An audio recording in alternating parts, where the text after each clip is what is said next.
There's been a lot of information with Diablo 4, a lot of data, a lot of features and mechanics they've been revealing, and there's like little dots here and there, right? And today I'm gonna try to connect it to try to explain what's going on in Diablo 4. In reality, what you're gonna need to do, right, at the end of the game, once you reach the end game, and how it's gonna work, right? Like we don't know exactly how it's gonna be until they release the game, because even in the beta, we'll have a very small amount of gameplay available for us. But I think with all this information we've been gathering lately, I'm gonna try to make it clear that how the endgame loop is gonna be in Diablo 4. And what's the endgame loop? Well, instead of defining it, we could just put an example like Diablo 3, the predecessor of Diablo 4, right? Because Diablo Immortal never existed; it was just a bad dream. Where in in Diablo 3, the endgame loop in reality is just you do a Nephilim Rift, you get keys. Those keys you go to a Great Rift. In the Great Rift you get loot, you get gems, you level up, you get paragon levels. Then you go to a higher rift, you get more loot, more experience, for more paragon levels, and so on, until you can keep beating greater rifts, so on and on. You go back to the Nephilim Rift to get a key and repeat, right? That's more or less the endless loop. Very simple. One of the negative aspects of the Diablo 3, probably like anyone can agree on that, like probably the most negative is the fact that it has a very simple endgame loop. Diablo 4 tries to solve this in a way. We'll see how it works. But in a way, whether you like it or not, the base of the endgame loop of Diablo 4 is Diablo 3. And maybe you don't mind that. Maybe you don't think it's a bad thing per se, right? Maybe you can do Diablo 3 with a better endgame with the same base of rifts, and that's fine. But well, it's how it is. The Diablo 3 endgame has a big influence in Diablo 4, and couldn't be otherwise because it's the same company and the same people. To explain the endgame loop in Diablo 4, obviously we're gonna need to mention dungeons. Yes, there are gonna be other type of endgame in Diablo 4. There's gonna be world bosses and whatnot.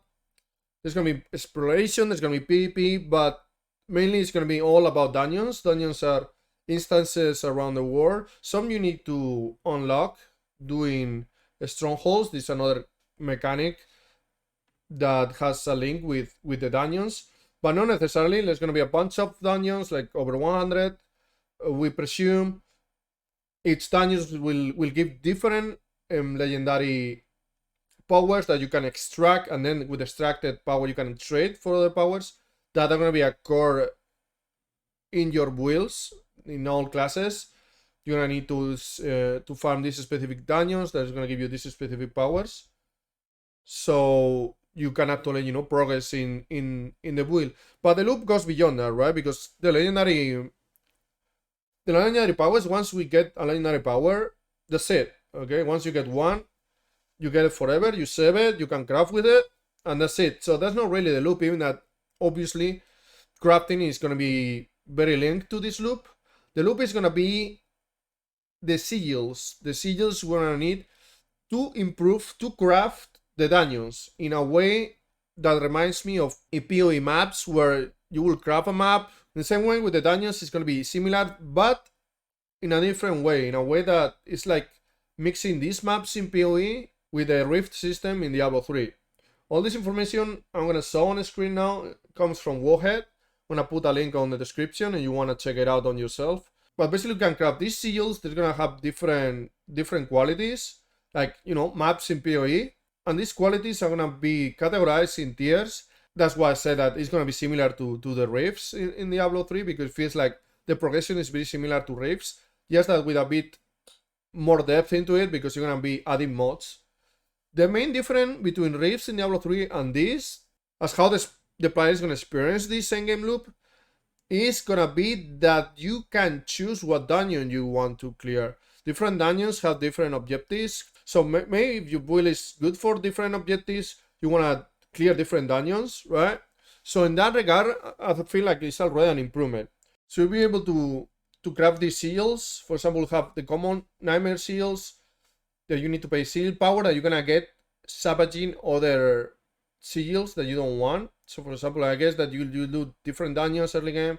You can savage that the sigils you get there in a common, in a normal non-crafted dungeon, and then from there you get these sigils that you're gonna be able to use to enhance in a similar way, right, to the rift system in Diablo 3, where you do a normal rift, an Nephalem rift, and with that you get the keys to do the enhanced rift or the greater rift, right? These seals are also categorized in tiers. For example, the common ones are gonna require World Tier 3, and afflictions that it stays here, I have to guess are the mods, right? The suffixes, prefixes, mods in general that this seal is gonna put into the map or into the dungeon. So that dungeon will have different modifiers. In this case, 3. The World Tier 3, I think, is the Paragon tier. It's the Paragon system in Diablo 4. In this case, that it requires World Tier 3. You'll have to clear the Paragon levels until you hit the Paragon boss. Once you hit the Paragon boss, you can keep clearing ahead, right? Into World Tier 4, World Tier 5.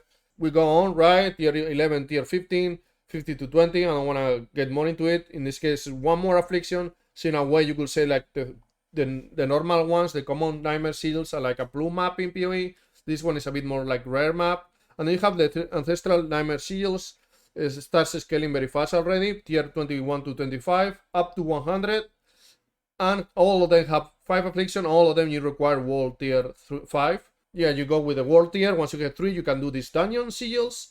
Then 4, you can do the sacred ones, and then with the 5 you're gonna be up to do the hardest difficulty seals. But again, it's also gonna depend on which ancestral seal you're using, because there are, as I say, different tiers. They're gonna depend obviously in your level, and that's the key. I feel like this is the key to explain the endgame in Diablo 4. It's gonna be, you do a dungeon, you get sigils that you may not want or you might need to improve the dungeon you want. Not necessarily, again, because of the legendary power. The legendary power, once you got it forever. It's like the cube in Diablo 3. You extract it, you have it forever to craft. But, in particular, you're gonna need items to craft, right? And those items are gonna need eventually higher and higher item level or gear power.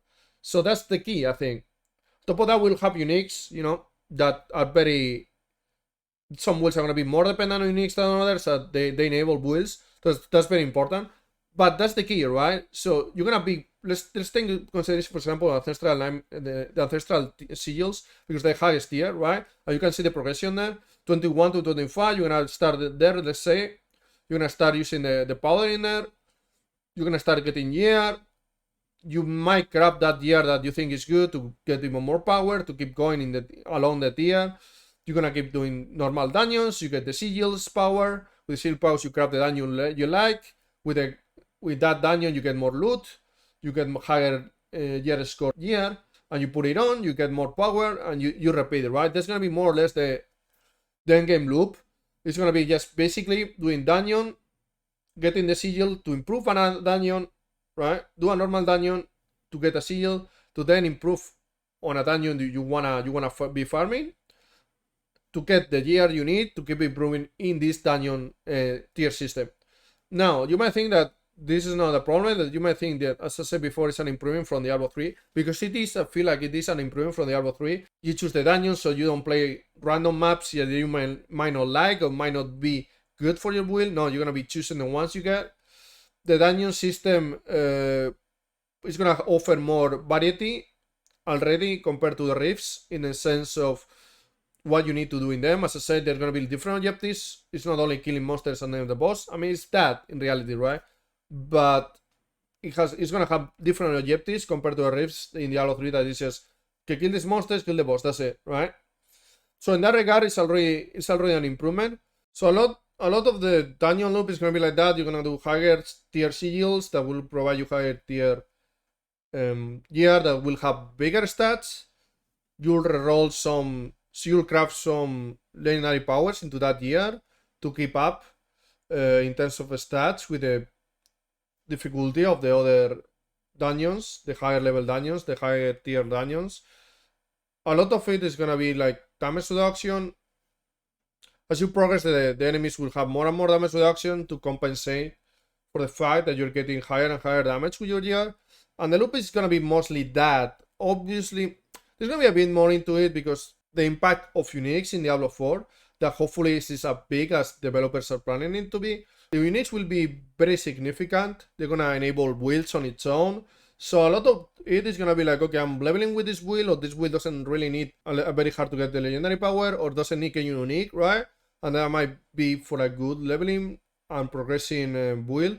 And then maybe once you find a unique that you like, you can reroll into another build and keep going, right? And a lot is gonna be like that too. It's not only gonna be the part of the fun is gonna be like that, like not only just progressing. It's gonna be to play the builds you wanna play. So in that sense, it's already an improvement compared to Diablo 3. But the overall gameplay still, I feel like it's a bit too basic.